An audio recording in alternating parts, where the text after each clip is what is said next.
हर देखल के आ गईनी दूरदर्शन पर, अरे एगो सुंदर प्रोग्राम हो।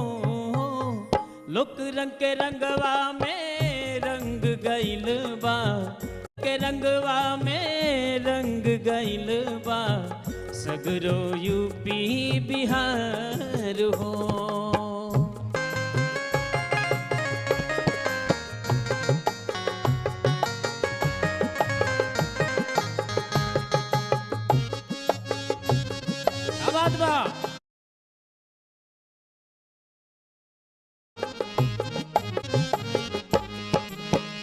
देखल के आ गईनी दूरदर्शन पर, देखल के आ गईनी दूरदर्शन पर, एगो सुंदर प्रोग्राम हो।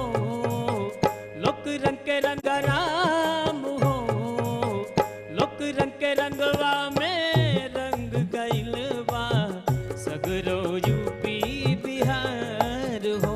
भैया लोक रंग के रंगवा में रंग गइल बा, सगरो यूपी बिहार हो।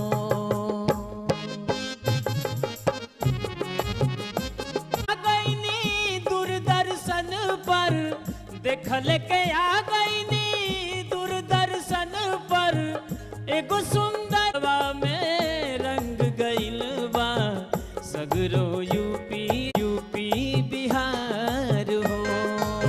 लोक रंग के रंगवा में रंग गइल बा, सगरो यूपी बिहार हो।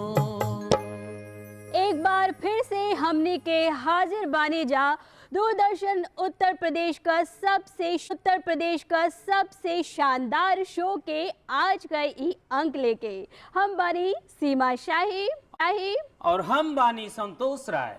तो स्वीकार करी हमने का नमस्कार, सत श्री अकाल, आदाब, जय राम जी की। तो संतोष जी, शुरू में तू बिल्कुल सही गौला। आज हमने के ई प्रोग्राम का रंग सगरो हिंदुस्तान में चढ़ गइल बा हो। एकदम छा गइल बा। और का और कहत है कि का यूपी का बिहार सगरो सब झूमता, नाचता, गावता। और जाना था झुमावे बदे हमनी के बीच आज कार्यक्रम में नवा कलाकार जुड़ गए बाने, नवा योद्धा जुड़ गए बाने। तो जिनका लोग का परिचय करावल बहुत जरूरी बा। तो देर न कैल जाए, सबसे पहले स्वागत कैल जाए जोरदार तालियों के साथ बलिया का बवाल अनूप